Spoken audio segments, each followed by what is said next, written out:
Nếu chúng đi sống dễ tổng cái tin đi cha chơi đời Niệm mua tú hộp lá chuồn đi cổng nô Niệm mất dài hộp lá cổng nô chuồn đi Niệm thiết sĩ nhỏ tủ mua nông để chấp lòng lưng tủ lưu tế nó Ở chủ chấp nó Phải trong xia Tao giải tỏ Niệm thiết sĩ Lúc chi hở thia Lúc chi mùa nhớ là chữ Phải sân khấu ta chỉ nó Hóa chờ Tụ sĩ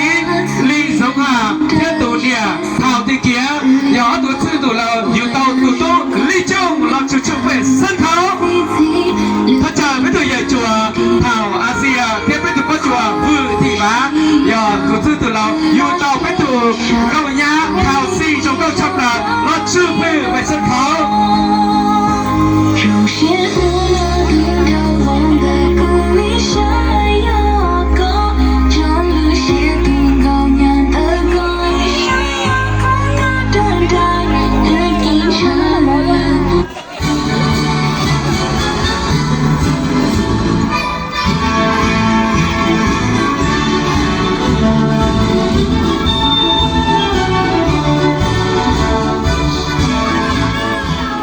Vâng, kính thưa toàn thể quý vị đang đứng bên cạnh chú rể Ly Trung đẹp trai của chúng ta ngày hôm nay chính là sự hiện diện của ông bà Ly Giống Hòa và bà Thảo Thị Kía. Xin quý vị một tràng pháo tay thật lớn để chúc mừng.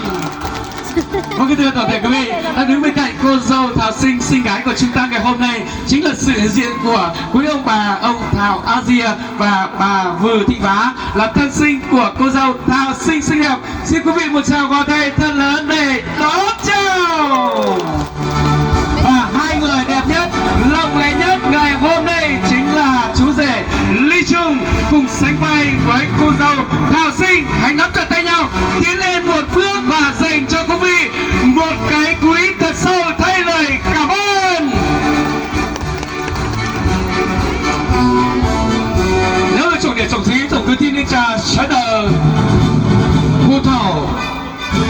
lúc chí si sáng gió lúc núi tở đi khó trong kỳ công tu chùa nữ lông tông lại su xìa ngày ca mê nồng vua khó sư xìa thế nhẹ theo cái quý sẽ dù tàu ý từ bên thái chiếc về sư định trong đi rời khẩu tu chiếc về sư nhìn tất cả xuống lên số tu lúc xuyên nhẹ thiên lúc xuyên chờ nên lúc tỏ ta điểm tí quá đã lúc đây hay thì Thảo Sinh lo yuất sư chỉ để chia tờ lo yếu một quả tao cả tờ lo yếu yếu chí của lo này và mạnh chấp đời đi nhớ dùng chủ đề chủ chí cứ tin đi chặt sẽ đời lúc nào cái từ giờ chí đi giống hòa theo nè tài Thảo Thị Kía mua tủ tu đi chung trả chốt trả gì chờ với trong đề chủ chí cứ tin đi chặt sẽ đời tôi trả là cứ chỉ mua ít đi trong nó ít thời rộng rồi và cho cứ tin đi chặt sẽ đời lúc công bóng cái phòng cấp cứ tin đi chặt sẽ đời của lúc này chám tu gì của lúc này có và đi xuống mũ có nó từ đi xuống ra có nó hầu có cú xa cú dù của lúc này tại ba gì tao tu cứ tin đi chặt sẽ đời đó. Vâng, kính thưa toàn thể quý vị, yêu và được yêu là món quà mà tạo hóa đã ban tặng cho mỗi con người của chúng ta và đâu đó trên mảnh đất tình yêu ngày hôm nay đứa bạn trẻ của chúng ta đã gặp nhau và như chim liền cành như chim liền cánh như cây liền cành và đứa bạn trẻ mong muốn có một đám cưới nên duyên tơ hồng và ước muốn của các em ngày hôm nay đã chính thức trở thành hiện thực và không để mua chạy chờ lâu nữa. Vâng, kính thưa toàn thể quý vị, hôm nay ngày mùng 8 tháng 2 năm 2025 tức ngày 11 tháng 1 năm Ất Tỵ tại mảnh đất cha mẹ tình yêu của chúng ta ngày hôm nay được sự cho phép của chính quyền địa phương cũng như hai bên gia đình chúng tôi long trọng tổ chức lễ tcầu hôn mừng hạnh phúc cho các con Ly Trung và Thảo Sinh và xin được thay lời cho gia đình ngày hôm nay MC xin trịnh trọng tuyên bố lễ thành hôn chính thức được ban bố.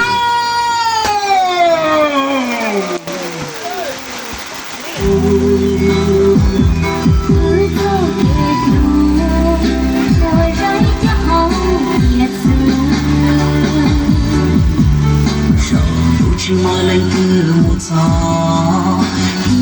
chỉ mua lên từ một đi chỉ mua lên từ bánh ngọt tượng trưng cho tình yêu ngọt ngào, đa sắc màu, và để thể hiện được sự ngọt ngào của tình yêu của cô dâu dành cho chú rể và tình yêu của người chồng thân yêu của em dành cho em ngày hôm nay. Trước sự chứng kiến toàn thể quý vị có mặt trong trường cưới ngày hôm nay, xin trân trọng kính mời cô dâu và chú rể chúng ta hãy nắm chặt tay nhau, cùng di chuyển về bên trái, về thắp đài tình yêu của các em, cùng tay nắm tay, cùng cắt chiếc bánh ngọt tình yêu ngọt ngào, và hãy dành cho nhau những lời yêu thương ngọt ngào nhất trên cuộc đời này.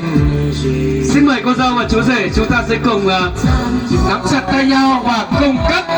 miếng cắt thứ nhất dành cho cha mẹ, những người yêu thương chúng ta nhất. Vâng, chúng ta hãy dành cho cái cắt lần đầu tiên. Và cái cắt thứ hai dành cho toàn thể quý vị có mặt trong trường cưới ngày hôm nay, thay lời tri ân và cảm ơn sâu sắc nhất. Xin mời cái cắt thứ hai.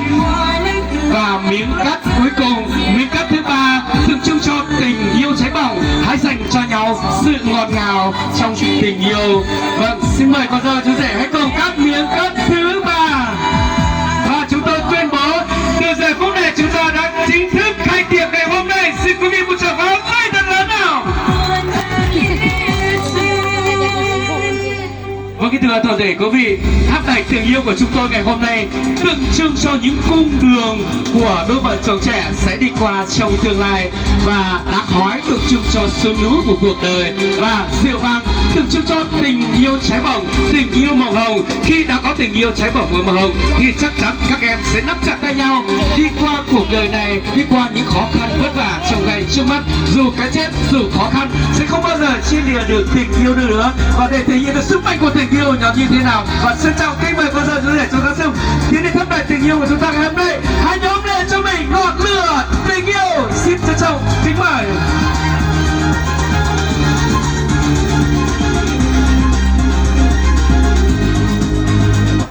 Vâng, xin mời chú rể sẽ cùng mở nắp chân ra bên số 1. Vâng, hãy nắm chặt tay nhau cùng rót chén rượu hồng. Cho vào tờ ít lờ đi.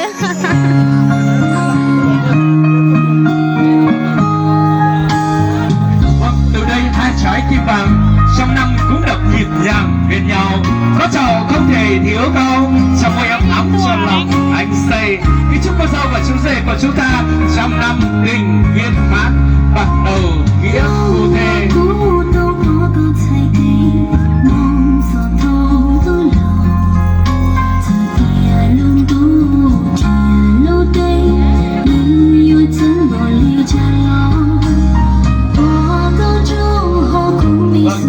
Đôi bạn trẻ rất hạnh phúc và nụ cười đang rạng rỡ trên đôi môi của những người đang yêu ngày hôm nay.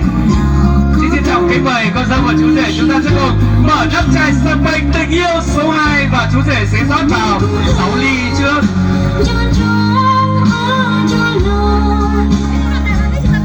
Cẩn thận cái này bắn mặt đấy.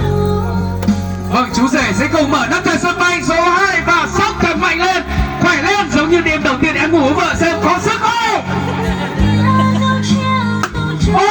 Thành công rồi ạ. Vâng, xin trân trọng kính mời con dâu và chú rể chúng ta sẽ cùng rót vào 6 ly tình yêu ngày hôm nay.